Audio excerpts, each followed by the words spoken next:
Hi guys, welcome back to the channel everyone. IPL 2023 के लिए तो कई सारी प्लेयर्स की ट्रेड की न्यूज निकल कर आ रही थी, लेकिन वो सब छोड़ो, साइड में रखो। आज फाइनली पहली ट्रेड की अपडेट यहां पर निकल कर आ चुकी है। पूरी कंफर्म्ड अपडेट है, आईपीएल ने भी कंफर्म कर दिया है। यहां पर रॉयल चैलेंजर्स बेंगलोर और मुंबई इंडियंस के बीच में एक ट्रेड हुई है, और वो ट्रेड हुई है Australian fast bowler, Australian left arm fast bowler Jason Behrendorff के लिए। यहां पर रॉयल चैलेंजर्स बेंगलोर की टीम ने आईपीएल 2022 के मेगा ऑक्शन में जेसन बेरेंड्रॉफ को 75 लाख रुपीस की रकम में खरीदा था, और उसी सेम अमाउंट में अब वो मुंबई इंडियंस से खेलने वाले हैं। रॉयल चैलेंजर्स बेंगलोर और मुंबई इंडियंस के बीच में इंटरनली कुछ तो यहां पर डिसीजन हुआ है, और उसके चलते यहां पर ट्रेड जो है वो कंफर्म्ड हो चुका है। अब आईपीएल 2023 के लिए जो जेसन बेरेंड्रॉफ है वो रॉयल चैलेंजर्स बेंगलोर से नहीं बल्कि मुंबई इंडियंस से खेलने वाले हैं, वही सेम 75 लाख रुपीस की अमाउंट में। और आरसीबी को जेसन बेरेंड्रॉफ के बदले वही 75 लाख रुपए उनकी पर्स में मिलने वाले हैं।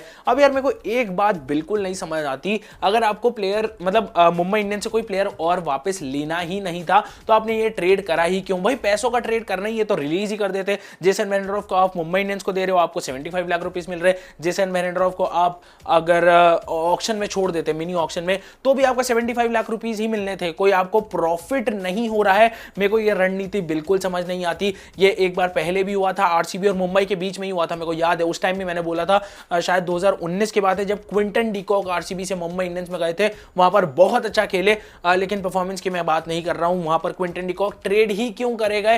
मेरे को ट्रेंट बोल्ट का नाम भी याद आता है। ट्रेंट बोल्ट भी एक बार ट्रेड इन हुए गए थे। तो पैसों में क्यों करती है टीम ट्रेड्स, मेरे को नहीं पता। अगर आप में से किसी को पता हो कि अगर आप पैसे लेके किसी टीम से ट्रेड कर रहे हो और पैसे लेके अगर आप ऑक्शन में प्लेयर रिलीज कर रहे हो, इन दोनों चीजों में कुछ अंतर है तो मेरे को बता देना। अकॉर्डिंग टू मी ऐसा कुछ नहीं है, कोई डिफरेंस नहीं होने वाला। लेकिन ये ऑफिशियल अपडेट यहां पर निकल कर आ चुकी है। मुंबई इंडियंस ने जेसन बेरेंड्रॉफ को 75 लाख रुपीस में रॉयल चैलेंजर्स बेंगलोर से यहां पर ट्रेड इन कर लिया है। अब मुंबई इंडियंस की एक बार बॉलिंग अटैक देखते हो तो आपके पास जोफ्रा आर्चर भी है, आपके पास जसप्रीत बुमराह भी है, आपके पास अब जेसन बेरेंड्रॉफ भी आ गए हैं, आपके पास टिमाल मिल्स भी है। अब रिलीज होंगे टिमाल मिल्स पता नहीं, लेकिन ये बॉलिंग अटैक अच्छा दिख रहा है। बेरेंड्रॉफ, जोफ्रा आर्चर, जसप्रीत बुमराह, मजा आएगी। मिचेल स्टार्क ऑक्शन में आने वाले हैं, अगर आ गए, मिचेल स्टार्क को खरीद लिया तो कुछ भी हो सकता है भाई, मजा आएगी, इंटरेस्टिंग है। सो अब मेरी तरफ से बस आज की ये वीडियो थी। ऑफिशियल ट्रेड, पहला ट्रेड आईपीएल 2023 के लिए हो चुका है रॉयल चैलेंजर्स बेंगलोर और मुंबई इंडियंस के साथ, और मुंबई इंडियंस के बीच में। Jason Behrendorff, welcome to Mumbai Indians. So यार, मेरी तरफ से आज की वीडियो थी। अच्छी लगी तो लाइक और शेयर कर देना। Bye bye, take care.